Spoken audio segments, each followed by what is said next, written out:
चलिए बेटा देखें अपन स्टार्ट करते हैं आज का लेक्चर अपना।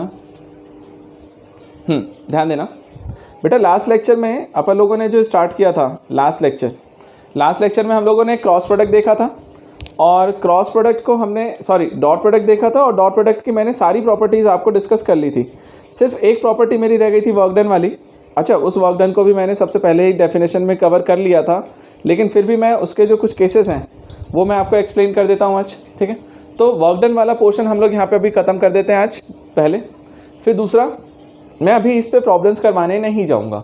आज के लेक्चर में हम लोग अगला जो टॉपिक था वेक्टर प्रोडक्ट है ना, डॉट प्रोडक्ट देखा था, स्केलर प्रोडक्ट हमने, अब हम आज देखेंगे वेक्टर प्रोडक्ट। तो वेक्टर प्रोडक्ट से रिलेटेड उसके सारे कॉन्सेप्ट भी मैं आज एक लेक्चर में ख़त्म करूँगा पूरा। ठीक है, तो आपका क्रॉस प्रोडक्ट भी आज खत्म हो जाएगा और फिर नेक्स्ट लेक्चर से बेटा हम लोग मिक्स प्रॉब्लम्स करेंगे जिसमें डॉट प्रोडक्ट क्रॉस प्रोडक्ट सब साथ में एक साथ चलेगा और वेक्टर भी, मतलब वेक्टर के सारे क्वेश्चंस एक साथ चलेंगे। तो उसमें अच्छा देखो, एक साथ करने में फ़ायदा क्या होता है कि हमें पता नहीं होता कि कौन से टॉपिक का है। जैसे मान ले बेटा मैंने डॉट प्रोडक्ट करवाया, उससे रिलेटेड ही क्वेश्चंस करवाऊंगा तो तुम्हारे दिमाग में ऑलरेडी है कि तुम डॉट प्रोडक्ट के ही क्वेश्चंस कर रहे हो, इसलिए मैं उस पर नहीं जाना चाह रहा। मैं चाह रहा हूँ कि एक लेक्चर में हमने डॉट प्रोडक्ट खत्म किया, अगले लेक्चर में हम लोग आज क्रॉस प्रोडक्ट करते हैं, देन उसके बाद में प्रॉब्लम्स को स्टार्ट करते हैं सॉल्व करना, क्योंकि इसमें प्रॉब्लम्स बहुत अच्छे होते हैं यार वेक्टर्स में, है ना। जब आप जेई और नीट लेवल पे जा रहे हो ना तब उसके लिए बहुत अच्छे होते हैं, बाकी तो नॉर्मल लेवल के लिए तो बहुत ईजी होता है। ठीक है, चलो आ जाओ। सबसे पहले एक हमने निकाला था बेटा वर्क डन का कॉन्सेप्ट देखा था लास्ट क्लास में, उसी वर्क डन को मैं अभी रिलेट कर रहा हूँ पहले। ठीक है, तो वर्क डन जो हम लोग यहाँ पे निकालने के लिए जा रहे हैं वो कौन सा निकाल रहे हैं बेटा, देखिए ध्यान से, हमसे क्या गिवन होता है प्रॉब्लम में और किस तरीके से चीज़ें आपको करनी होती हैं, देखना।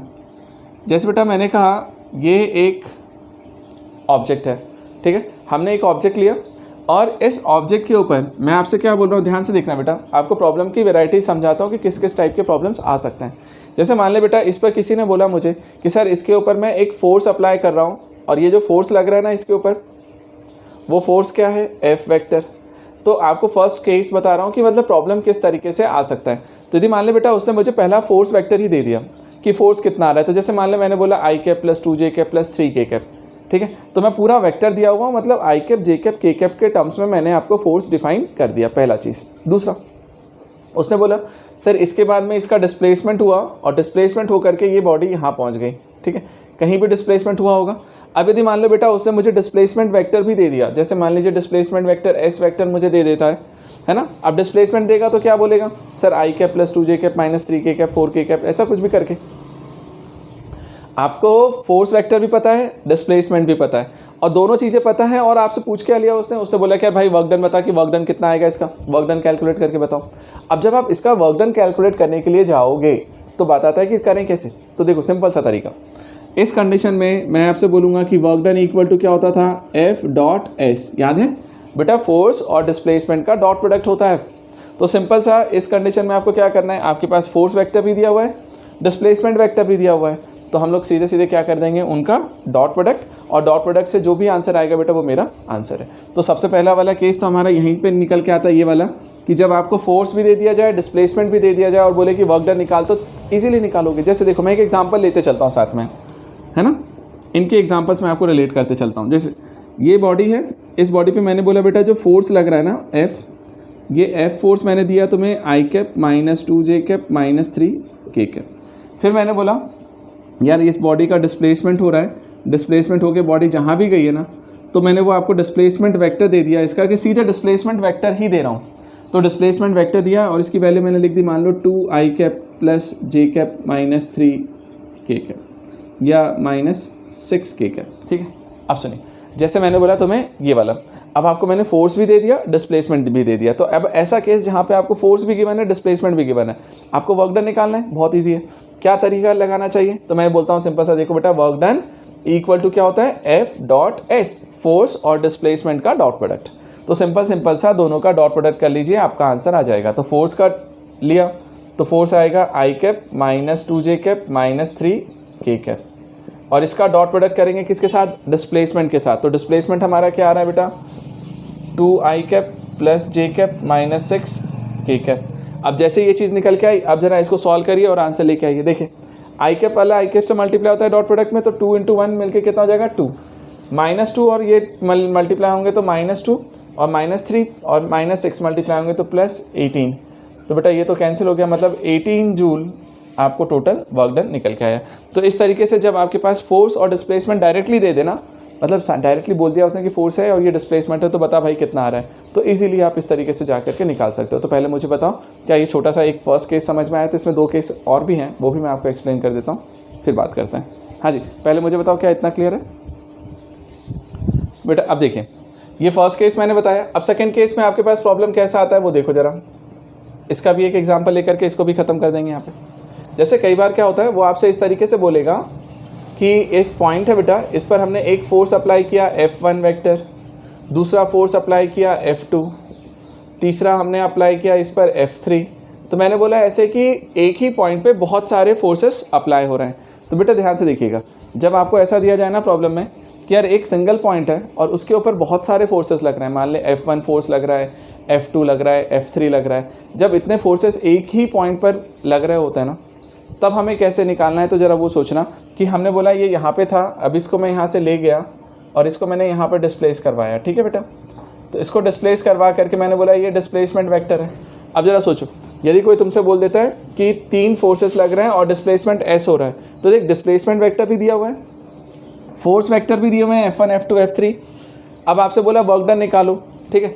अब इस कंडीशन में जब बेटा वर्क डन आपको निकालने के लिए बोलेगा, तो इस कंडीशन में हम वर्क डन कैसे निकालेंगे? तो देखो ध्यान से, हम लोग क्या लिखते हैं वेक्टर, वर्क डन क्या होता है बेटा? फोर्स और डिस्प्लेसमेंट का डॉट प्रोडक्ट।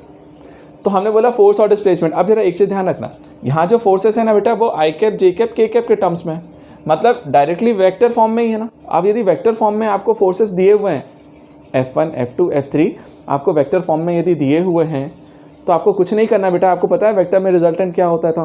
2 वेक्टर का रिजल्टेंट क्या होता है जब दोनों को ऐड करते हैं? 3 का क्या होगा? तीनों को ऐड करेंगे, तो मतलब जितने भी वेक्टर्स हैं सबको सिंपली ऐड कर दीजिए। तो हम क्या करेंगे बताएं, इसमें सारे वेक्टर्स को ऐड कर देना बेटा, F1 plus F2 plus F3, हमने सबको ऐड किया तो एक फाइनल वेक्टर निकला, तो ये फाइनल फोर्स आ गया। और अब इसका डॉट प्रोडक्ट कर देंगे किसके साथ? डिस्प्लेसमेंट के साथ। तो अब इसका डॉट प्रोडक्ट हो गया डिस्प्लेसमेंट के साथ, तो मेरा आंसर निकल के आ जाएगा। तो जैसे देखो मैं तुम्हें एक एग्जांपल देता हूँ इसका फिर से। अब जैसे इसका एक एग्जांपल देखा जाए तो देखो मैं लिखता हूँ यहाँ पे एक पॉइंट है, अब इसके ऊपर बेटा मैंने एक फोर्स अप्लाई किया F1, तो F1 वेक्टर को मैं लिखता हूँ देखो जरा यहाँ से I cap minus 2j cap plus K cap. दूसरा वेक्टर मैंने इस पर लगाया F2, इसको लिखा मैंने आई कैप माइनस 3j कैप। एक तीसरा वेक्टर इस पर लगाया F3 और इसको मैंने बोला 2i cap plus 4j cap minus 5k cap, ठीक है? अब देखिए ज़रा ध्यान से, मैंने ये तीनों फोर्सेस बोले कि एक पॉइंट पर ये 3 फोर्सेस लग रहे हैं, F1 भी लग रहा है, F2 भी लग रहा है, F3 भी लग रहा है। चलो भैया 3 फोर्सेस लग गए। अब 3 फोर्स लगे तो गया कहाँ भैया? ये बॉडी यहाँ से उठी और उठ करके यहाँ डिस्प्लेस हो गई। अब जिस पॉइंट पर वो डिस्प्लेस हुई है ना, तो उसका डिस्प्लेसमेंट वेक्टर क्या दे रहा है बेटा? तो डिस्प्लेसमेंट वेक्टर मैंने बोला 2i cap minus 5k cap, ठीक है? अब मान लीजिए ये आपका डिस्प्लेसमेंट है। अब बात आई, मैंने बोला कि वर्क डन निकाल। इस केस में वर्क डन निकाल। कैसे निकालोगे वर्क डन बेटा इस कंडीशन में बताओ? इस कंडीशन में जब आप वर्क डन निकालने के लिए जाओगे तो आपका फंडा क्या है बताओ? आप क्या बोलोगे? W equal to total force, है ना, F1 plus F2 plus F3। अब याद करो कैसे ऐड होते हैं 2 वेक्टर्स? डायरेक्टली आई कैप में आई कैप, जे कैप में जे कैप, के कैप में के कैप। तो डायरेक्टली ऐड करने का बेटा, इसको ऐड करेंगे तो ये आई कैप, इसमें ये वाला आई कैप ऐड होगा और ये वाला 2i कैप, तो I cap plus I cap 2i cap plus 2i cap 4i cap. तो सीधे लिख देता हूँ मैं यहाँ से कि यार ये जो फोर्स वेक्टर हो रहा होगा 4i कैप। अच्छा जे वाला कितना हो रहा होगा बताओ? माइनस 2j माइनस 3, तो माइनस 5j माइनस 5 प्लस 4, तो माइनस j, तो मैंने लिखा माइनस j कैप। और k कैप कितना हो रहा है बेटा? प्लस k कैप, यहाँ तो है ही नहीं, और यह माइनस 5, तो k माइनस 5 मतलब माइनस 4k कैप, ठीक है? आपने तीनों को ऐड कर लिया। अब आप अच्छे से तरीके से लिख करके रख लेना, ठीक है? अब सुनो, जैसे तुमने इन तीनों को ऐड किया, ठीक, अब इसका डॉट प्रोडक्ट आप किसके साथ करोगे बताओ? इसका डॉट प्रोडक्ट करोगे डिस्प्लेसमेंट वेक्टर के साथ। डिस्प्लेसमेंट कितना आ रहा है? 2i cap. अच्छा बेटा यहाँ पे j कैप नहीं है ना, तो आप उसको 0j कैप ले लीजिए, तो 2i cap plus 0j cap minus 5k cap, ठीक है? कर दिया। अब जरा देखना अब क्या हो रहा है बेटा, आई कैप वाला मल्टीप्लाई होगा इससे, तो 4 × 2 मिल करके कितना हो गया? 8। जे कैप वाला 0 से मल्टीप्लाई होकर के 0 हो जाएगा, और के कैप वाला -4 -5 से मिलके +20 हो जाएगा। तो आंसर आ गया आपका 28 जूल। तो इस तरीके से यदि कोई प्रॉब्लम तुम्हें देता है ना, ठीक है बेटा।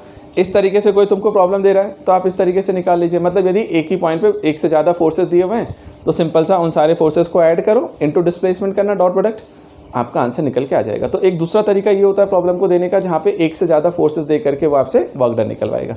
मुझे बताओ क्या ये वाला केस क्लियर हुआ? तो अब एक थर्ड वाला केस बता करके इस टॉपिक को रोकते हैं, फिर क्रॉस प्रोडक्ट पे चलते हैं। हाँ जी, आइए अब इसका थर्ड केस देखते हैं बेटा। जैसे मैंने ये सेकंड केस क्लियर किया, अब एक थर्ड केस और बताता हूँ जिस पे प्रॉब्लम्स बन सकता है ना। तो वो भी देख करके बस अपन ख़त्म करते हैं इसे। देखिए ध्यान से, तो यहाँ पे तो मैंने आपको बता दिया सेकंड केस भी आपका है ना। अब थर्ड केस देख लो, थर्ड केस भी यहीं कहीं देख लेते हैं अपन। अब देखना ध्यान से, अपन जब थर्ड केस में जा रहे हैं ना बेटा, उस केस में क्या करेगा मालूम है? वो कुछ नहीं करेगा, उसी प्रॉब्लम में वही सारी चीज़ें रहेंगी, बस घुमा फिरा के देगा। क्या करेगा देखो, जैसे उसने बोला ये पॉइंट है, इस पर इस ऑब्जेक्ट पे एक फोर्स लग रहा है बेटा, एफ फोर्स। अच्छा देखो एक चीज़ और बताता हूँ, या तो वो एफ फोर्स होगा एक अकेला, या फिर हो सकता है 3-4 दे दे। आपको जितने फोर्स दे, आपको पता है ना कि टोटल फोर्स निकालना है, नेट फोर्स। नेट फोर्स में क्या है, जितने भी फोर्स होंगे सबको ऐड कर देना, तो एक फोर्स बना लेना। अब सुनो उसने क्या बोला, ध्यान दे। उसने बोला कि इनिशियली जो पॉइंट था ना बेटा, वो कहाँ पे था? ए पे। ऑब्जेक्ट मेरा ए पॉइंट पे था। अब बताओ, एक चीज़ अपन ने पढ़ा था पोजीशन वेक्टर, तो हर पॉइंट का अपना एक पोजीशन वेक्टर होता है ना, आई कैप, जे कैप, के कैप के टर्म्स में। तो मान लीजिए बेटा इस एक पॉइंट का जो पोजीशन वेक्टर है उसको मैंने बोला आर ए। ध्यान से देखना क्या बोल रहा हूँ मैं आपको प्रॉब्लम में, ध्यान से समझिएगा बेटा, ठीक है, ध्यान देना। मैंने बोला ए पॉइंट है, ए पॉइंट पर जो फोर्स लग रहा है ना बेटा, ए पॉइंट पर जो फोर्स लग रहा है वो एफ फोर्स है, और हमने बोला कि इस ए पॉइंट का जो पोजीशन वेक्टर है वो आर ए है। ठीक है विवेक, रुकना बेटा है ना, अभी मेरा टॉपिक खत्म होने वाला है, फिर नेक्स्ट टॉपिक पे जाएंगे, आपको समझ में आ जाएगा। ध्यान देना, इस पॉइंट पर हम लोग ने बोला कि एक पॉइंट का जो पोजीशन है वो पोजीशन वेक्टर क्या दे दिया मैंने, आर ए। अच्छा अब मैंने इसको डिस्प्लेस करवाया फोर्स लगा करके, तो ये बॉडी जहाँ पर डिस्प्लेस हुई है ना वो पॉइंट है मान लीजिए बी पॉइंट, तो मैंने बोला इसका पोजीशन वेक्टर क्या हो रहा होगा, आर बी।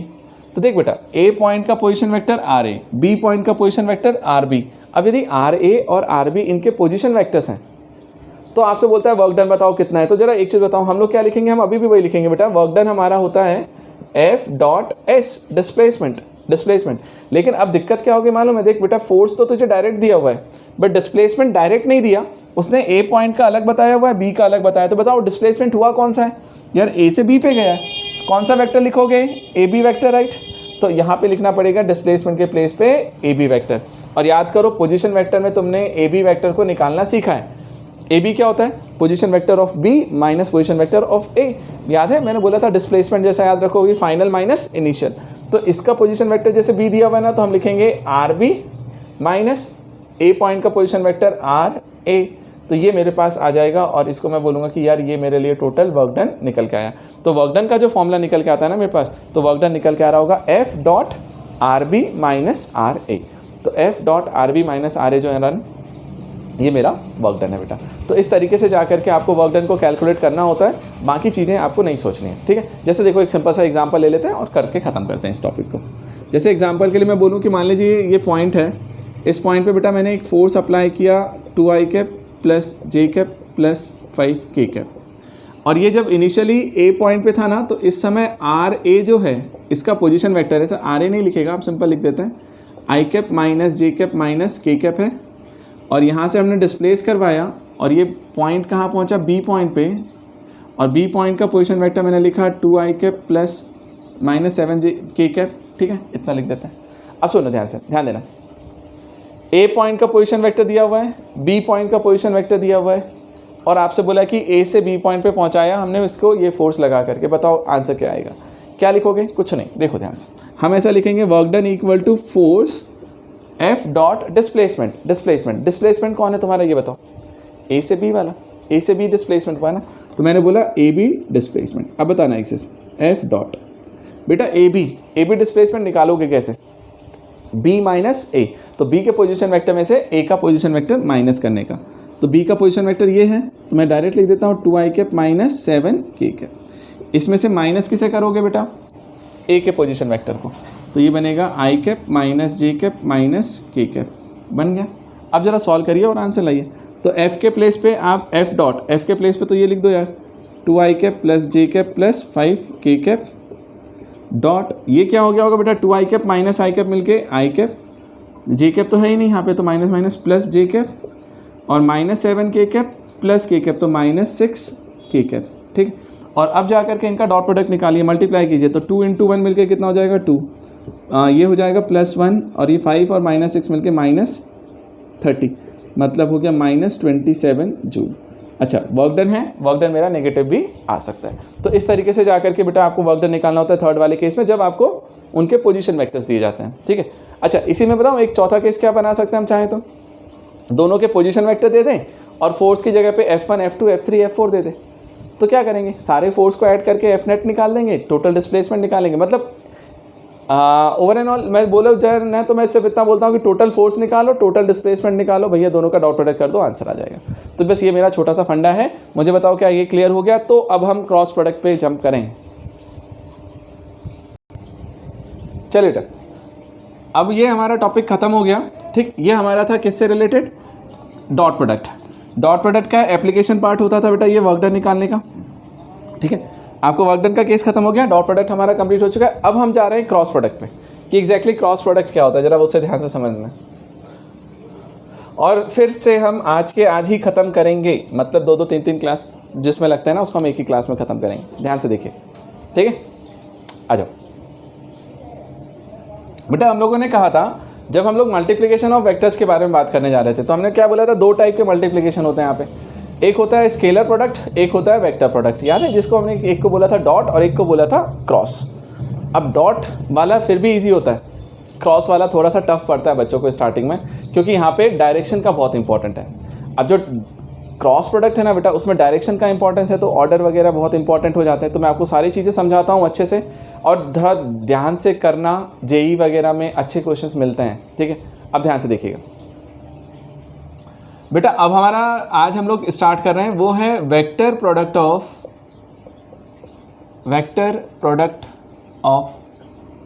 2 वेक्टर्स। ठीक है बेटा, वेक्टर प्रोडक्ट ऑफ 2 वेक्टर्स। अब वेक्टर प्रोडक्ट के बारे में बात कर रहे हैं हम लोग, तो ध्यान से देखना एक चीज़। इसको हम रिप्रेजेंट करते हैं कैसे हैं वेक्टर प्रोडक्ट को। वेक्टर प्रोडक्ट को लिखने का तरीका होता है बेटा, हम लोग इसको लिखते हैं क्रॉस प्रोडक्ट। इसे बोला जाता है सिंपली क्रॉस प्रोडक्ट। उसको हम क्या बोलते थे, डॉट प्रोडक्ट। ये होता है हमारा क्रॉस प्रोडक्ट। अब क्या होता है क्रॉस प्रोडक्ट का मीनिंग, ये समझना ध्यान से बेटा। वेक्टर प्रोडक्ट ऑफ 2 वेक्टर्स, नाम से समझिएगा। क्रॉस प्रोडक्ट को हमने ए क्रॉस बी बोला था ना, अब ए क्रॉस बी ही रिप्रेजेंट करने जा रहे हैं, लेकिन देखो कैसे लिख रहे हैं, ध्यान देना, ए क्रॉस बी। अब मैं यदि वेक्टर प्रोडक्ट ऑफ 2 वेक्टर्स बोला तो नाम से समझना क्या है, 2 वेक्टर्स हैं उनका प्रोडक्ट करेंगे और आंसर भी एक वेक्टर आएगा। जैसे वेक्टर प्रोडक्ट ऑफ 2 वेक्टर्स, तो 2 वेक्टर्स आपके पास हैं और उनका डॉट प्रोडक्ट करोगे, उनका क्रॉस प्रोडक्ट करोगे, मतलब 2 वेक्टर का प्रोडक्ट करेंगे तो आंसर भी अब एक वेक्टर आ रहा होगा। याद करो लास्ट वाला नाम हमने क्या दिया था, स्केलर प्रोडक्ट ऑफ 2 वेक्टर्स। तो 2 वेक्टर का प्रोडक्ट स्केलर आता था, यहाँ पर हम बोल रहे हैं वेक्टर प्रोडक्ट ऑफ 2 वेक्टर्स, मतलब 2 वेक्टर्स हैं और उनका प्रोडक्ट भी एक वेक्टर आएगा। अब जब वेक्टर निकालने जाएंगे तो बेटा एक चीज़ समझ में आती है, सर वेक्टर में यदि लिखने जा रहा हूँ तो वेक्टर कब आएगा बताओ, जब वो आई कैप जे कैप और के कैप के टर्म्स में आएगा। तो आई जे के टर्म्स में अब मेरा वेक्टर आने वाला है। तो अभी तक हमने जब डॉट प्रोडक्ट लिखा था ना बेटा, देखना उसमें सारे नंबर सिर्फ आंसर्स में नंबर में कन्वर्ट हुए थे, मतलब स्केलर फॉर्म में, है ना। अरे 2 को डॉट प्रोडक्ट किया था तो 3 आ गया था, 5 आ गया था, ऐसा कुछ आया था। यहाँ पे हम लोग क्या बोल रहे हैं, वेक्टर प्रोडक्ट की बात करें। चलो वेक्टर प्रोडक्ट का फॉर्मूला क्या होता है जरा ध्यान से समझना। मैं डायरेक्ट लिख रहा हूँ, अभी एक्सप्लेन नहीं कर रहा कहाँ से आ रहा है, क्योंकि इसको लाने के लिए मुझे टॉर्क के फंडे पे जाना पड़ेगा, और टॉर्क अभी मैं समझाना नहीं चाहता क्योंकि अभी तुमने पढ़ा नहीं है। थोड़े से टाइम के बाद मैं आपको टॉर्क को इंट्रोड्यूस कर दूंगा। ध्यान से देखो, ए क्रॉस बी बेटा, ए क्रॉस बी का फॉर्मूला होता है, ध्यान से देखिएगा, magnitude of A into magnitude of B into sine theta. जैसे बेटा हम लोग वहाँ पे क्या लिखते थे, याद करिएगा, ए डॉट बी का फॉर्मूला होता था मेरे पास A B sine theta, magnitude of A magnitude of B into cos theta. और यहाँ पे क्या होता है, ए बी साइन थीटा। बस इतना सा डिफरेंस है कि वहाँ कॉस होता था, यहाँ साइन। तो चलो मैंने इतना तो लिख दिया, लेकिन अब इसके साथ में एक चीज़ और है, देखो ए क्रॉस बी लिख रहे हो तो आप लिख रहे हो ए बी साइन थीटा। चलो अब एक चीज़ बताओ मुझे, क्या ये वेक्टर है? तो हमारा आंसर है अभी नहीं। क्यों नहीं आंसर है, ध्यान से देखना। यहाँ पर हो क्या रहा होगा, ध्यान से समझना बेटा सारी चीज़ों का मतलब। ये हमारा ए वेक्टर हो गया, ये मेरा यहाँ से बी वेक्टर हो गया, और मैंने बोला इन दोनों के बीच का एंगल जो आ रहा है वो मेरा एंगल कितना है, थीटा। बेटा एक वेक्टर ए है, एक वेक्टर बी है और ये उनके बीच का एंगल है थीटा। तो मैं बोलता हूँ जब ए वेक्टर और बी वेक्टर है उनके बीच में एंगल थीटा दिया हुआ है, तब हम लोग इसको डिफाइन करने जा रहे हैं। तो जरा सोचो एक चीज़, मैग्नीट्यूड ऑफ ए क्या है, नंबर 2 3 4 5 नंबर आएगा। मैग्नीट्यूड ऑफ बी वो भी नंबर, थीटा यदि मान लो 60 डिग्री है तो साइन 60 वो भी एक नंबर। मतलब ओवरऑल जब तुम सॉल्व करने के लिए जाओगे तो तुम्हें यदि ऐसा बोलना है ना कि A cross B equal to A B sine theta होता है, तो मेरा आंसर गलत है। क्यों गलत है मालूम है? क्योंकि इधर से जो चीज़ मिल रही है ना वो सिर्फ स्केलर मिल रही है, नंबर मिल रहा है, जबकि आपने बोला क्या है सर, वेक्टर मिलना चाहिए। ठीक है, तो अब हम ये चीज़ बोलना चाह रहे हैं आपसे, ध्यान से समझना। ये जो ए बी साइन थीटा लिखते हैं ना हम लोग, magnitude of A magnitude of B into sine theta, ये सिर्फ मैग्नीट्यूड को रिप्रेजेंट कर रहा होता है। अब डायरेक्शन कौन देता है मुझे बताओ, डायरेक्शन तुम्हें कौन देता है कभी भी? एक यूनिट वेक्टर। अरे जब तक हम यूनिट वेक्टर नहीं लिखते तब तक वो डायरेक्शन में कन्वर्ट नहीं होता। तो हमने साथ में क्या लिख दिया, इनटू एन कैप। तो इनटू एन कैप हम लोग यहाँ पे लिख रहे हैं, और ये एन कैप जो है वो एक यूनिट वेक्टर है। अब कैसा क्या है मैं अभी एक्सप्लेन करता हूँ, बट इतना है कि यूनिट वेक्टर है। तो जरा सोचो, अब यदि मैं लिखने जा रहा हूँ ना ए क्रॉस बी का फॉर्मूला, तो याद रखिएगा बेटा वो क्या आता है, A B sine theta N cap. और एन कैप जो है वो डायरेक्शन बता रहा होगा, और ए बी साइन थीटा उसका क्या बता रहा होगा, मैग्नीट्यूड। तो मैग्नीट्यूड ये बता रहा होता है और ये डायरेक्शन बताता है, तब जा करके ये पूरा मेरा फॉर्मूला बनता है। और इसको हम क्या लिखते हैं, A cross B equal to magnitude of A into magnitude of B into sine theta into N cap. ठीक है, तो ये पूरा जा करके बेटा आपका फॉर्मूला निकला किसका, ए क्रॉस बी का। अब यहाँ पर एन कैप क्या है मैं आपको एक्सप्लेन करता हूँ उस चीज़ को, है ना, समझाता हूँ। पहले मुझे बताओ क्या इतना सा समझ में आया कि हाँ एन कैप लगेगा, ये सब चीज़ इतना क्लियर है क्या? तो मैं अभी एक एक करके चीज़ें बता, देखिए बेटा अब यहाँ पर सबसे इंपॉर्टेंट चीज़ है एन कैप, क्योंकि डायरेक्शन है ना, वेक्टर है, तो डायरेक्शन देखना पड़ेगा, डायरेक्टर क्या है। तो जरा ध्यान से समझना एन कैप क्या होता है बेटा। एन कैप जो है यहाँ पे ना वो बता रहा होता है बेटा यूनिट वेक्टर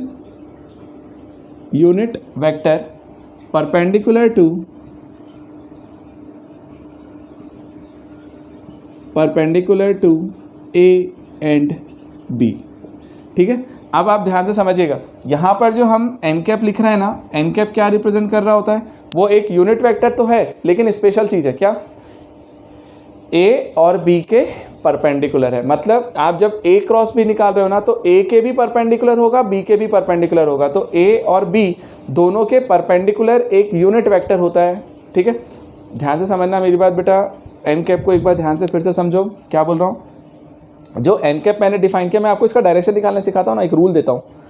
यहाँ पर हम बोल रहे हैं एन कैप जो है, एन कैप क्या बता रहा होगा बेटा, एन कैप बताता है unit vector perpendicular to A and B.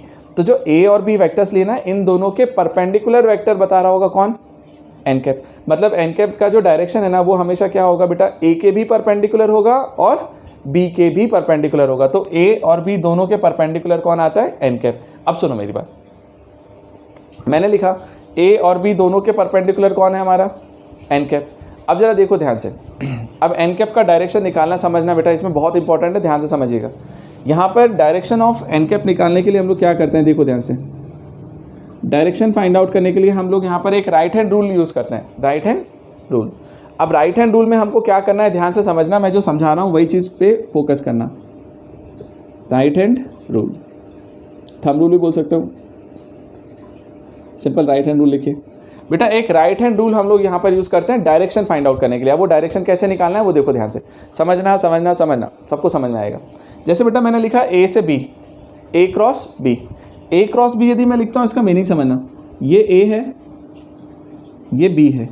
और याद करिएगा मैंने तुमसे एक चीज़ बोला था सर, ऑर्डर का बहुत इंपॉर्टेंस है कि हम ए बी लिख रहे हैं ना, ए क्रॉस बी, तो ए से बी की तरफ जा रहे हैं, ध्यान से समझिएगा, ए से बी की तरफ। तो उनके बीच का जो एंगल होगा वो मान लीजिए थीटा वगैरह जो भी है। अब सुनो, तुमसे डायरेक्शन पूछा किसका, ए क्रॉस बी का। अब देखो ध्यान से बेटा, मैं ए क्रॉस बी का डायरेक्शन निकालता हूँ तो क्या बोलूँगा, और बी क्रॉस ए का निकालूंगा तो क्या बोलूँगा। ध्यान से देखना क्या करना है, आपको राइट हैंड रूल यूज़ करना है बेटा। ध्यान से देखिएगा, राइट हैंड लिया, आप जब ए क्रॉस बी लिखने के लिए जा रहे हो ना, ए क्रॉस बी, तो एक चीज़ ध्यान रखना, ऑर्डर में पहले कौन लिखा गया, कौन सा वेक्टर पहले, ए वाला, फिर कौन है, बी वाला। तो सबसे पहले ए की तरफ पॉइंट आउट करो अपने सारे हाथों को, फिंगर्स को। तो हमने क्या किया, ए वेक्टर की तरफ इस तरीके से पॉइंट आउट किया, और ए की तरफ हम लोग गए, क्योंकि देखो ए वेक्टर इधर है तो हम ए की तरफ गए, और फिर अब ए से बी की तरफ आपको कर्ल करना है फिंगर्स का। तो इनका कर्ल कैसे बनाओगे, ए से बी की तरफ, तो बी ऊपर है तो इस तरीके से रोटेट होगा। तो जब इस तरीके से रोटेट हुआ ना, तो उस टाइम पे जो थंब है, थंब आपको डायरेक्शन बता रहा होता है एन कैप का, मतलब थंब आपको डायरेक्शन बताएगा किसका, उनके क्रॉस प्रोडक्ट का। तो जरा सोचो, यहाँ से ए था, ए से बी की तरफ कर्ल बनाया तो थंब किधर आ गया, बाहर, बोर्ड के बाहर। तो ये जो डायरेक्शन आ रहा है ना आउटवर्ड्स, है ना, इसको हम आउट ऑफ द पेज भी बोल सकते हैं। तो आउट ऑफ द पेज यदि मैं बोलने जा रहा हूँ तो इस आउट ऑफ द पेज के केस में हम लोग बोलेंगे कि ये कैसा हो गया, out of the page direction उसका, ठीक है। तो हम लोगों ने बोला इस केस में क्या आ रहा होगा, ये हो गया आउट ऑफ द पेज। अब जरा सुनो मेरी बात ध्यान से, अभी तुम्हें और क्लियर होगा। जैसे मैं बी क्रॉस ए के बारे में बात करूँ, बी क्रॉस ए, अब आप बी क्रॉस ए बोल रहे हो तो सर पहले बी पे जाएंगे फिर ए पे आएंगे। अब जरा सोचो, बी इधर है तो मैं पहले फिंगर्स को किधर करूँगा, इधर। अच्छा, अब यदि मैं सोचूँ ऐसा करने का कि मैं इस तरीके से रखूँ, तो बेटा बी से ए की तरफ कर्ल बनाना है ना आपको। ए किधर है, नीचे, ए नीचे है तो कर्ल क्या ऐसा उल्टा बनाओगे, ऐसा थोड़ी कर्ल बनता है, कर्ल तो ए की तरफ बनता है ना ऐसा। तो इसका मतलब है मेरे को ऐसा रखना पड़ेगा। तो मैंने इधर रखा बी की तरफ और बी से ए की तरफ कर्ल बनाया तो कर्ल नीचे बन रहा होगा ऐसा, है ना। देखो रोटेशन आपको यहाँ दिख रहा है बेटा उसमें, है ना। इससे ए की तरफ ऐसा नीचे कर्ल बनाया तो थंब किधर है, थंब अंदर। तो इनटू द पेज, अंदर की तरफ जो है वो मेरा कौन सा डायरेक्शन बता रहा होगा, थंब। तो थंब ने बताया क्या, अंदर की तरफ है, तो मैंने उसको क्या लिखा, इनटू द पेज। और ये मुझे डायरेक्शन बता देता है किसका, बी क्रॉस ए का। तो एक बता रहा था ए क्रॉस बी, एक बता रहा था बी क्रॉस ए। तो बेटा ए क्रॉस बी किसने बताया तुम्हें, आप सबसे पहले ए की तरफ जाइए हाथ लेकर के और ए से बी की तरफ कर्ल बनाओ तो थंब जो होगा वो ए क्रॉस बी। अच्छा, बी क्रॉस ए है तो पहले बी पे गए फिर बी से ए की तरफ कर्ल बनाया तो थंब जिधर जा रहा है वो बी क्रॉस ए। और एक चीज़ देखो, जब तुम ए क्रॉस बी निकाले हो ना तो ये डायरेक्शन मिला ना थंब ऐसा बाहर, ये मान ले। अब जरा देखो तो ये जो है क्या ये वाला ए के परपेंडिकुलर है, हाँ ए बोर्ड पे था तो उसके परपेंडिकुलर ही तो है। क्या ये बी के भी परपेंडिकुलर है, हाँ बी बोर्ड पे है तो उसके परपेंडिकुलर ही तो है। तो ए और बी दोनों के परपेंडिकुलर आ गया ना, ये चीज़ समझ में आए। और देखो यदि मैं आप इनटू द पेज बोलते हो ऐसे में तो वो अंदर जो जा रहा है, तो अंदर जो चीज़ जा रही है ना बेटा वो भी तो ए के परपेंडिकुलर और बी के परपेंडिकुलर ही है। तो हम लोग हमेशा याद करना कि एन कैप हमेशा क्या होता है, unit vector perpendicular to both A and B. तो दोनों वेक्टर्स के परपेंडिकुलर होता है यूनिट वेक्टर एन कैप, ठीक है। और उसकी डायरेक्शन निकालने का तरीका हमारा यही होता है, राइट हैंड रूल। क्या समझ में आए? तो इस तरीके से आपको निकालना होता है। मुझे बताओ क्या ये रूल क्लियर है सबको? बाद में मैं आपको बहुत चीज़ों को आसान करूंगा लेकिन ये रूल बहुत काम आएगा बेटा। और अभी से डे 1 से, आज से बोल रहा हूँ मैं, आज से स्टार्ट होकर के बेटा ये 12th तक आपको काम आएगा, 12th के बाद भी काम आएगा। ये रूल चेंज नहीं होता, बार बार हम इसी चीज़ को बोलते हैं। आप मुझे बताओ क्लियर है, नहीं है तो मैं आपको और एक्सप्लेन, ठीक है। अब देखिए बेटा ध्यान से, अब यहीं पे कुछ प्रॉपर्टीज़ वगैरह डिस्कस करते हुए चलना है अपन को, है ना। इसके बारे में भी, इसमें भी बहुत सारी प्रॉपर्टीज़ हैं, सबको एक एक को करके देखते रहना है। पहली प्रॉपर्टी तो यही थी भैया कि इसको मैंने डिफाइन कर दिया। दूसरा था इसका रूल बताना, ठीक है, रूल भी मैंने उसी में बता दिया। तीसरी चीज़ देखो,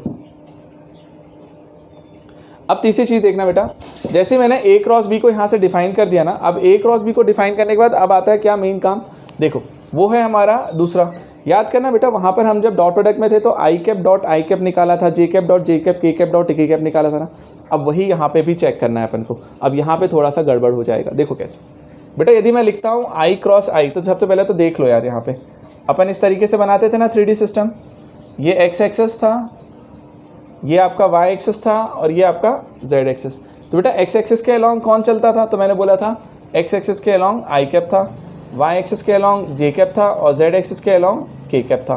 तो मैंने बोला आई कैप, जे कैप और के कैप जो है वो उनके डायरेक्शंस बताते थे, यूनिट वेक्टर्स होते थे आई कैप, जे कैप, के कैप, एक्स, वाई और जेड के अलॉन्ग। अब देखो पहला फॉर्म, यदि मैं लिखने जाऊँ आई क्रॉस आई, आई कैप क्रॉस आई कैप, बताओ मुझे आई क्रॉस आई क्या होगा।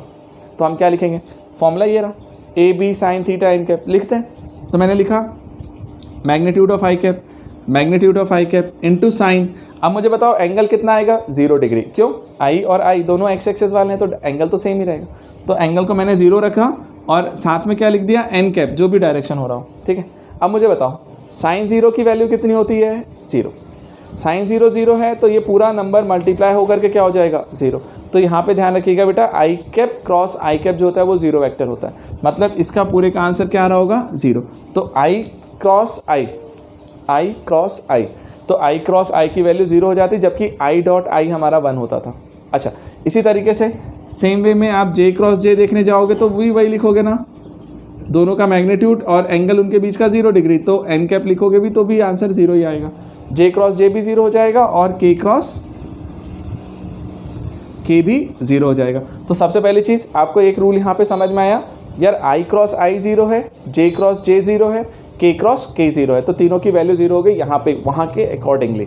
ठीक है, अब ज़रा ध्यान से सुनना, अब बड़ी काम की बात है, आपको मैं फील करवाने की कोशिश करता हूँ, यदि करवा पाया तो बहुत अच्छा लगेगा मुझे। देखो रुको, अबे कैसे करवाऊँगा डब्बा का है, रुक जा देखें, अभी देखते हैं बेटा। यहाँ पे अगला है आई क्रॉस जे। अब यार आई क्रॉस जे की वैल्यू क्या होगी, ये थोड़ी इंपॉर्टेंट है यहाँ पे डायरेक्शन के लिए। अब ध्यान से देखिएगा बेटा, मैंने लिखा आई कैप का मैग्नीट्यूड जे कैप का मैग्नीट्यूड इंटू साइन 90 हो जाएगा, क्योंकि एक एक्स एक्सिस पे है एक वाई एक्सिस पे है, तो जेड वाला है ना। अब सुनो ध्यान से समझना, मैंने बना दिया एन कैप, डायरेक्शन लिखना है। अब डायरेक्शन क्या लिखोगे, वो डायरेक्शन थोड़ा सा डिसाइड करो, वो इंपॉर्टेंट है। ध्यान देना बेटा, मैं कुछ कर रहा हूँ, क्या कर रहा हूँ, ध्यान देना। ये जो अपन ने बनाया है ना, आप एक काम करो, इसको मैं थोड़ा जेड कैप बोल देता हूँ, उल्टा ले लेता हूँ थोड़ा सा, तो तुम्हें समझ में आएगा। इसको वाई एक्सिस बोल देते हैं, इसको जेड बोल देते हैं, ये आपका जे कैप हो गया, ये आपका के कैप हो गया। ठीक है, अब देखो मैं थोड़ा सा डायरेक्शन का इंपॉर्टेंस समझाता हूँ कि इंपॉर्टेंस समझ में आ जाए, फिर बाद में तो रूल बता दूंगा। अरे बाद में मैं आपको बाकायदा ऐसा बताऊंगा ना कि आपको कुछ सोचना ही नहीं, आप डायरेक्ट लिखोगे। ठीक है, बस थोड़ा 2 मिनट रुक जाओ। आप आई क्रॉस जे लिख रहे हो, डायरेक्शन क्या बताता था सर, पहले आई पे जाओ, फिर आई से जे की तरफ कर्ल बनाएंगे, फिर जेड जिधर जाएगा वो आंसर देगा, मतलब थंब जो जाएगा। तो देखो ना बेटा, आई कैप किधर है तुम्हारा, एक्स एक्सिस का ये पॉजिटिव डायरेक्शन, तो आई कैप है, ये वाई का पॉजिटिव जे कैप, तो अपन जाते हैं आई पे, तो आई पे गए, देखो ये गए।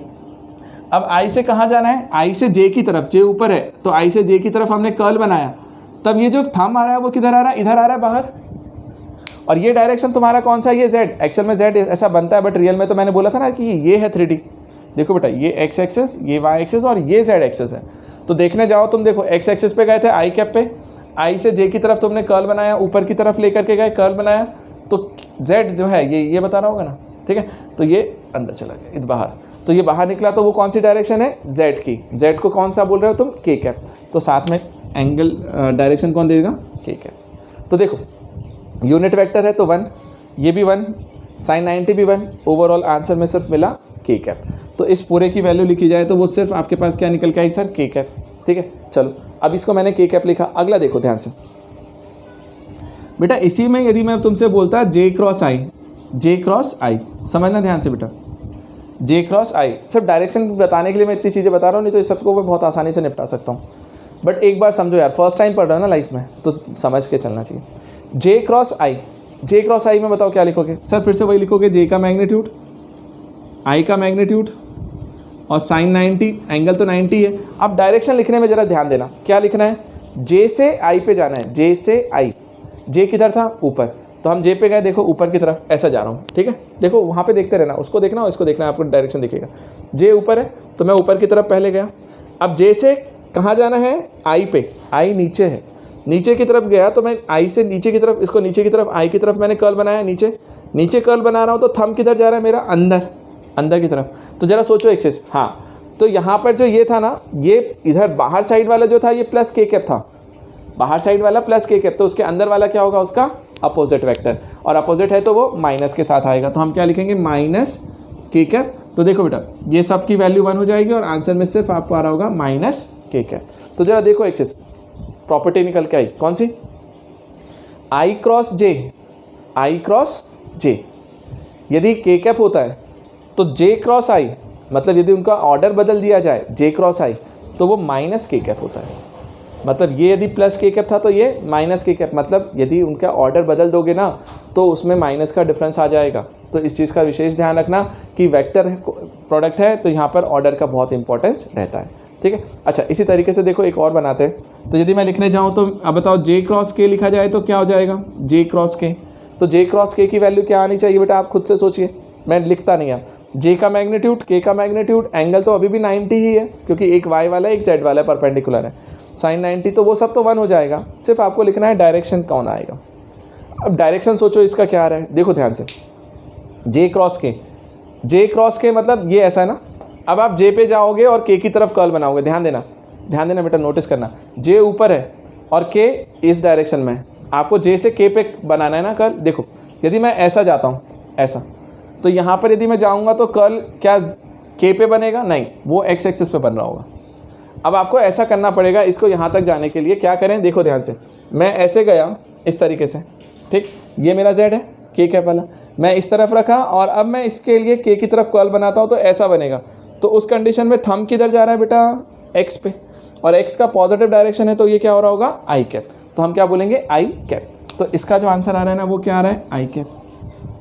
ठीक है, सेम तरीके से यदि मैं k क्रॉस i लिखने जाऊँ, k क्रॉस i, तो बेटा k क्रॉस i की वैल्यू क्या हो जाएगी, ध्यान देना। बस अब लास्ट में अब आपको समझा रहा हूँ, रिजल्ट देता हूँ। k क्रॉस i, k से i पे, अब k किधर था, इधर साइड, तो मैं इधर गया और k से ऐसा गया और i की तरफ इधर कर्ल बनाया, तो ये ऊपर वाला पॉइंट, और ऊपर का डायरेक्शन कौन सा है, j कैप। तो मैं k क्रॉस i को क्या लिखता हूँ, j कैप। ठीक है, और जैसे ही तुमने देखो j क्रॉस k यदि तुम्हारा i कैप है तो तुम खुद से बोलो k क्रॉस j क्या हो जाएगा, माइनस i कैप। अरे ऑर्डर चेंज करोगे तो माइनस आ जाएगा, अभी मैं प्रॉपर्टी भी बना के देता हूँ।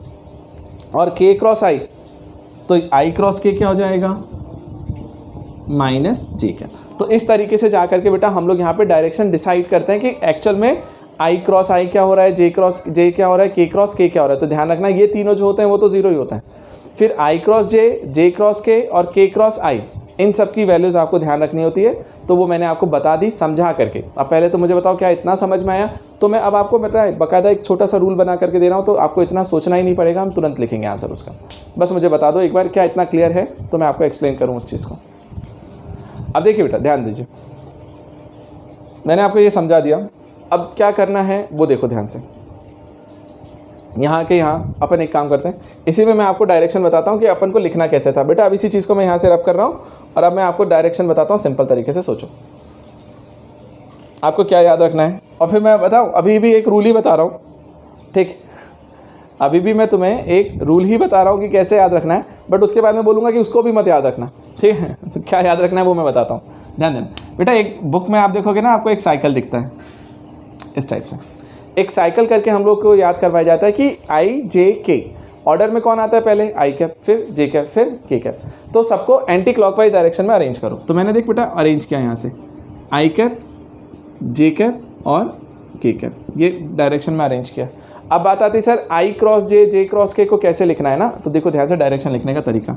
यदि आई क्रॉस जे आपसे पूछा किसी ने, ध्यान देना, आई क्रॉस जे, तो आप ऑर्डर में चेक करना कि किस ऑर्डर में चल रहा है। देख बेटा आई से जे पे जा रहा है ना, तो आई से जे पे जा रहा हो तो सेम डायरेक्शन है, तो उसी में अगला वाला जो होगा वो मेरा आंसर है। तो आई क्रॉस जे इक्वल टू क्या हो जाएगा, के कैप, क्योंकि सेम डायरेक्शन में घूम रहा है। तो चलो यदि देखो बेटा ये डायरेक्शन मैंने पॉजिटिव लेके रखी है, एंटी क्लॉकवाइज वाली डायरेक्शन मेरे लिए पॉजिटिव है, और क्लॉकवाइज में घूमूंगा तो नेगेटिव हो जाएगा। तो सुनो ना, आई से जे पे घूमे एंटी क्लॉकवाइज, तो अगला वाला मेरा आंसर है के कैप। यदि मैं जे क्रॉस के बोलता तो देख बेटा जे से के पे घूमता तो भी डायरेक्शन वही है, तो अगला वाला आंसर हो जाएगा आई कैप। के क्रॉस आई बोलता, के क्रॉस आई, तो के से आई पे जाता तो भी वही ऑर्डर होता, तो अगला वाला आंसर आ जाता जे कैप। तो इस तरीके से आपको डायरेक्ट आंसर लिख लेना है। अच्छा यदि यहीं पर देखो बेटा, यहीं पर यदि मैं लिखता जे क्रॉस आई, जे क्रॉस आई, अब जे क्रॉस आई मतलब जे से आई पे जाना है। अब तुम्हारा डायरेक्शन सोचो कैसा है, सर जे यहाँ है, आई यहाँ है, अब जे से आई की तरफ जाने के लिए तुम ऐसा घूमोगे ना, और ये डायरेक्शन कैसा है, इस डायरेक्शन के अपोजिट है, तो अपोजिट है तो उसके लिए क्या यूज़ करो, माइनस साइन। तो मैं बोलूँगा कि अगला आएगा अगला वाला ही, लेकिन माइनस के साथ, तो माइनस के कैप। ठीक है, अगले वाले में देखो यदि मैं के क्रॉस जे बोलूँ तो अब आपको फिर से के से जे पे जाना है, तो के यहाँ है, जे यहाँ है, तो के से जे पे जाने के लिए इधर जाओगे। अब के से जे पे जाने के लिए इधर जा रहे हो तो ये डायरेक्शन भी तो अपोजिट है, तो आंसर तो आई कैप ही रहेगा, लेकिन माइनस के साथ। तो मैंने लिखा माइनस आई कैप। और इसको यदि मैं लिखूँ बेटा आई क्रॉस के, तो वो हो जाएगा माइनस जे कैप, सेम तरीके से। ठीक है, अभी एक और चीज़ सुनो ध्यान से, मैंने इतना क्लियर कर दिया तुम्हें डायरेक्शन के हिसाब से। अब मैं बताऊँ तुम्हें लिखते समय क्या सोचना, लिखते समय ये भी मत सोचना, लिखते समय वो सोचो जो मैं सोचवाता हूँ।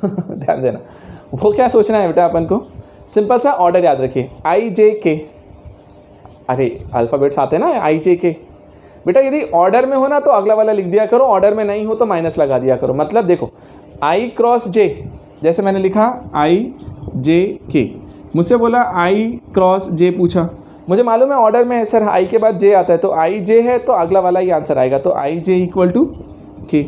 यदि किसी ने बोला मुझे जे क्रॉस के, तो मैं बोलूँगा यार जे के बाद के आता है, ऑर्डर है, तो अगला वाला आंसर हो जाएगा आई कैप। ठीक है, आगे पीछे घूमता है ना साइक्लिक है, तो ये हो जाएगा आई कैप। अच्छा यदि मैंने बोला के क्रॉस आई तो भी तो वही है ना। देख बेटा आई से जे पे जा सकते हैं, जे से के पे जा सकते हैं और के से आई, तो साइकिलिक है तो के बाद आई ऑर्डर में ही आता है ना, तो के आई है तो अगला वाला जे हो जाएगा आंसर। लेकिन यदि तुमसे कोई बोला कि जे क्रॉस आई बताओ, जे क्रॉस आई, अब तुम सोचो जे क्रॉस आई ऑर्डर है क्या? नहीं, जे पहले नहीं आता, जे बाद में आता है, आई पहले आता है, तो उल्टा दे दिया ना, ऑर्डर मैच नहीं कर रहा है तो जे आई हो चुका है तो बचा क्या है? के, लेकिन आएगा किसके साथ? माइनस के साथ। यदि ऑर्डर नहीं मैच करता है तो माइनस लगा दो। यदि मैं तुमसे बोलता हूँ के क्रॉस जे, तो क्या के बाद जे आता है? नहीं, गलत है, इसका मतलब माइनस आई के। ठीक है। अरे यार देखो, 2 का क्रॉस प्रोडक्ट लिखते हो, तीसरा वाला तो आंसर होता है, तो ज़्यादा कुछ सोचना ही नहीं है, बस इतना सा सोचना है कि ऑर्डर में है, यदि ऑर्डर में है तो प्लस लगाओ, ऑर्डर में नहीं है तो माइनस लगाओ दो। और यहाँ पर आई क्रॉस के, तो क्या आई के बाद के आता है? नहीं, आई के बाद जे आता है, फिर के आता है, तो आई क्रॉस के भी क्या हो जाएगा यहाँ पे बताओ? माइनस, तो माइनस जे के।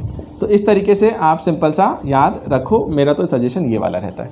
अब मुझे बताइए क्या अब आपको सारा चीज़ क्लियर है, स्पेशली ये वाला डायरेक्शन? चलिए बेटा, अब जैसे हमने इस चीज़ का देखा ना, इसका बहुत यूज़ है, मैं आपको भी करके भी बताऊंगा, बस उससे पहले एक प्रॉपर्टी और देखते हैं, उसके बाद में उस वाले प्रॉपर्टी पे चलते हैं। ज़रा देखना ध्यान से, ये आपकी सेकेंड प्रॉपर्टी हो गई। ठीक, बिल्कुल रट के रखिएगा बेटा, यहाँ पर आई क्रॉस आई सेम वाले जो होते हैं उनका क्रॉस प्रोडक्ट 0 होता है, लेकिन यदि सेम वाले नहीं हैं तो फिर आई जे के में वैल्यू मिलेगी।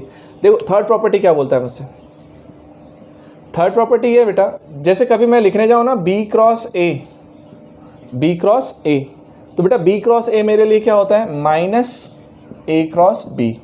मतलब याद करो, हम लोग याद करना वहाँ पे डॉट प्रोडक्ट में लिखते थे, एक बी डॉट ए को मैं ए डॉट बी भी लिख सकता हूँ, मतलब आगे पीछे करके लिख सकता था, उसमें कोई फ़र्क नहीं पड़ता, लेकिन यहाँ पे फ़र्क पड़ता है कि बी क्रॉस ए यदि लिख रहे हो ना तो वो माइनस ए क्रॉस बी होगा, मतलब आपस में इन्हें बदल नहीं सकते, बदलोगे तो माइनस साइन आ जाएगा।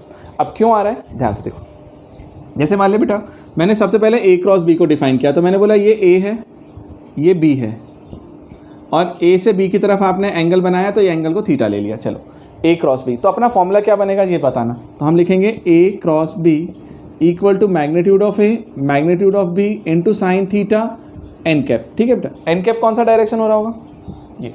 ठीक है, चलो अब सुनो, इतना लिख दिया, ये फॉर्मूला है। अब बात आई बी क्रॉस ए पे, अब जरा सोचो बी क्रॉस ए पे जब तुम जाओगे ना, बी क्रॉस ए मैंने कल समझाया था, अब बी क्रॉस ए पे जाओगे तो जरा सोचो क्या होगा, या सर बी से ए पे जा रहा हूँ, नीचे की तरफ जा रहा हूँ ना, ऐसा घूम रहा हूँ।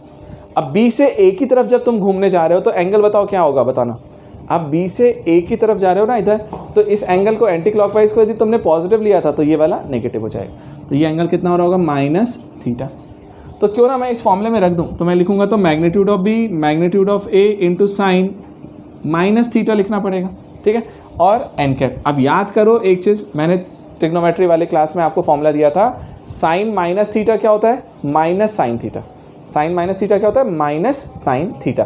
तो ये माइनस सामने आ जाएगा, और इसको तो मैं लिख सकता हूँ magnitude of A magnitude of B sine theta, कोई फ़र्क नहीं पड़ेगा बेटा, ये तो न्यूमेरिकल वैल्यू है, आगे पीछे लिख सकते हैं। और अब जरा देखो ये पूरा चीज़ क्या था, ये तुम्हारा ए क्रॉस बी था, तो इसी को तो मैं ए क्रॉस बी लिख रहा हूँ, तो माइनस ए क्रॉस बी। तो ये मेरी प्रॉपर्टी प्रूफ होती है बेटा यहाँ से कि B cross A equal to minus A cross B. और बताऊँ डायरेक्शन से भी सिंपली बोल सकते हैं, ए क्रॉस बी बोलेंगे तो ये, और बी क्रॉस ए बोलेंगे तो अंदर वाला, तो दोनों एक दूसरे के अपोजिट वेक्टर ही तो आते हैं, तो इसलिए वो माइनस साइन लगता है। ठीक है, तो एक प्रॉपर्टी ये वाली आप याद रखिए। मुझे बताइए क्या है आपको ये प्रॉपर्टी क्लियर है? बहुत यूज़ आएगी। ठीक, अब देखना बेटा ध्यान से देखिए, अब यदि मैं यहाँ पे, अब देखो ध्यान से, यहाँ पे मैं बोल रहा हूँ फोर्थ वाला पॉइंट हमारा क्या है, मैंने ध्यान देना, तो मैं क्या बोलता हूँ, जैसे याद है वहाँ पे हम बोलते थे A dot A equal to magnitude of